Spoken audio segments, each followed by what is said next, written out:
Kawangala.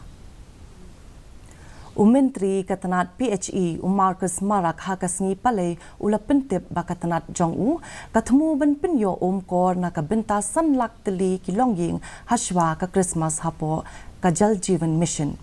Ula benaru ba Bynta saulak 1,000 Tylli ki Longïing kila dep ban yo kor bat ula ong ba kathong balabu da ka sarkar pedeng kalong ban pendep ya ki kam ki jam jongka Jal Jeevan Mission hapo ukalaling kod arpun rutarik 8,000 arpusao.